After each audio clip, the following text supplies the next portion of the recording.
This is where Parisians actually spend their weekends and their weekdays, and it's nothing like what you're imagining.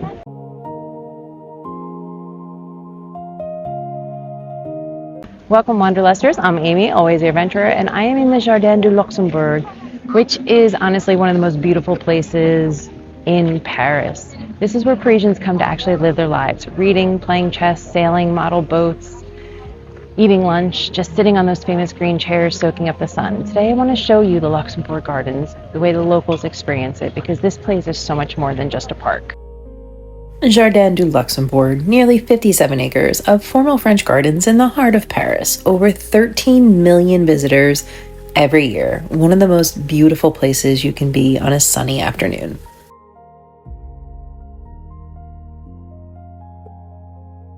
Created in 1612 by Marie de' Medici, the Italian-born Queen of France, homesick for the gardens of Florence, over 400 years later, it is still extraordinary.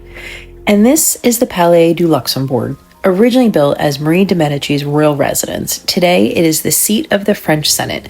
Government business happens inside that building, and outside, people are sitting in the famous green chairs, eating their lunch, and letting the sun hit their face.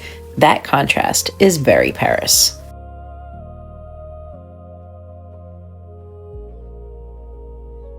And this is what the Luxembourg Gardens actually is on a sunny Paris afternoon. Everyone has found a spot and decided that nowhere else needs to exist right now.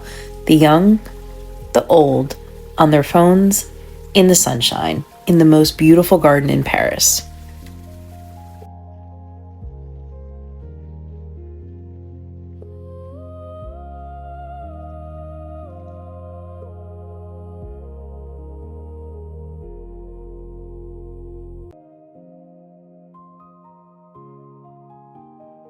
The famous green chairs of the Luxembourg Gardens, they used to cost money to rent. Today, they're free, but there never seems to be quite enough of them. If you find one, just sit down.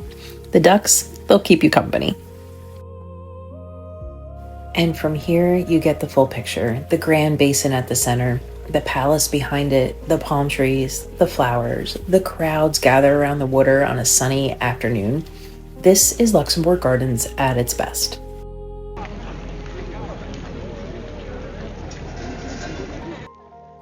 The toy sailboat rental at the Grand Basin. This has been happening in Luxembourg Gardens since the 1800s. Children rent small wooden sailboats and push them out onto the water with long sticks. The boats drift. They push them back. They drift again. Watching them, it's impossible not to smile. There are 20 statues of queens of France that line the upper terrace, standing in a long, dignified row looking out over the garden. Most visitors walk right past them. Tucked away behind the main garden is this. Iceland poppies in orange and red, Sweet William in pink and crimson, white flowers threading through everything. In spring, Luxembourg Gardens is in full bloom, and this little corner is one of the most beautiful spots in the entire garden. And just beyond the southern edge of the garden, the Observatory Fountain.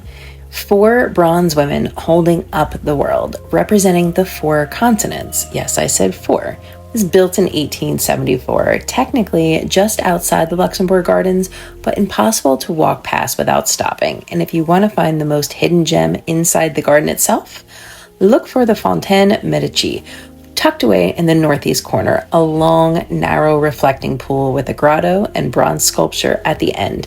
We missed it completely, but now you know where to find it.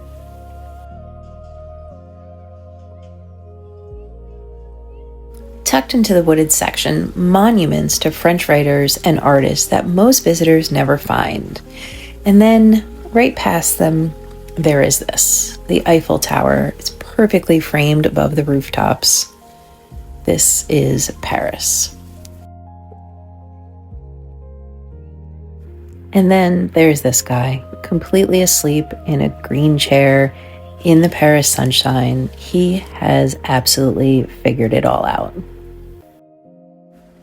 The formal flower beds right up against the palace fence, red, orange, and yellow tulips in perfect rows. The Senate garden the public cannot enter, but you can see through the railings. Even the parts you cannot reach here are beautiful. Behind that bronze figure at the end of the path is the dome of the Panthéon, where the greatest figures in French history are buried. Marie Curie, Victor Hugo, Voltaire. You can see it from multiple points in the gardens. This neighborhood has been home to extraordinary writers, artists, and thinkers for centuries, and you can feel it just walking through. Luxembourg Gardens has its own Statue of Liberty. Because the original was a French gift to America, France kept one for itself. Actually, there might be two. The Jardin du Luxembourg, where Paris breathes. If there's one place in the city that makes you understand why people fall in love with it, it's right here. If I can help you plan your own Paris trip, drop a comment or reach out. I'm Amy, always the adventurer. Keep wandering, Wanderlusters, and I will see you on the flip side.